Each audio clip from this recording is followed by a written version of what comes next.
ঘরে বসে থাকা যায় বেকার?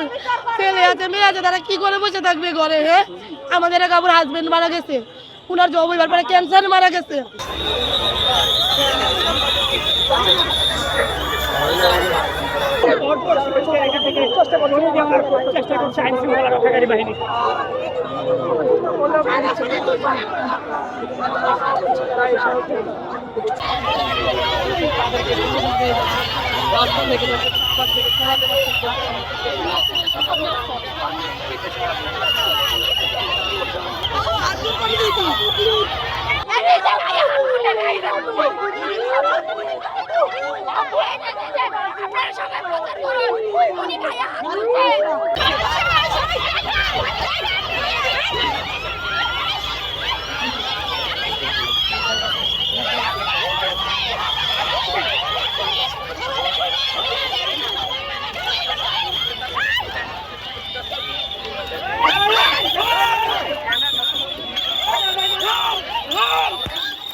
প্রথম দাম দ্বিতীয় দাম চাকরি করতেছে, আমরা এখন রাজপথে লড়াই করতেছি।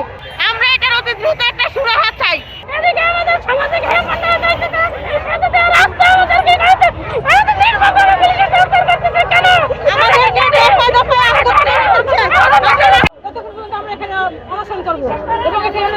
যদি আমার কোনো ভাই বোনের গায়ে যদি কোনো অসুস্থ হয়ে পড়ে তাহলে রাষ্ট্রকে দায়ী দিতে হবে, দায়বদ্ধ হতে হবে। 6531 জনের এই নিয়োগ নাকি বাতিল, কেন বাতিল করা হবে?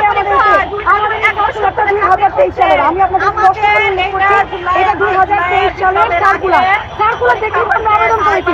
সার্কুলারে যদি থাকতো এটা পুলিশ বাহিনীর, আমি তো এখানে আবেদন করতাম না। সার্কুলারে আছে এটা প্রাইমারি সহকারী শিক্ষক, তাই আমি একজন নারী হিসেবে এখানে আবেদন করেছি।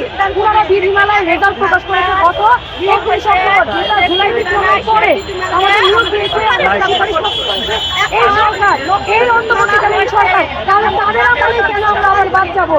আমরা শান্তিপূর্ণ আন্দোলন 5 দিন করছি, আজকে কেন আমরা নামবো না? তাহলে বলেন, আমরা তো বিধানচন্দ্র রায় আমাদের সাথে এসে দেখা করে নাই। অলরেডি আমাদের তো 2-2.5 মাস চলে গেছে শুনানি, তাহলে আমাদের রায় কেন বাতিল হলো? আমাদের পক্ষে কেন আসলো না? আমরা অলরেডি 2.5 মাস অপেক্ষা করি। তার কত বলেন, বেকার ঘরে বসে থাকা যায়? অনার্স মাস্টার্স কমপ্লিট করে কি ঘরে বসে থাকা যায় বেকার? ছেলে আছে মেয়ে আছে, তারা কি করে বসে থাকবে ঘরে? হ্যাঁ, আমাদের এক আমার হাজবেন্ড মারা গেছে, উনার জব হইবার পরে ক্যান্সারে মারা গেছে, উনার ছেলে মেয়ে আছে, তাহলে উনি কি করে ঘরে বসে থাকবে? অনেকে সরকারি চাকরি ছেড়ে দিচ্ছে, অনেকে বেসরকারি চাকরি ছাড়ছে, ওরা কি করবে বলেন?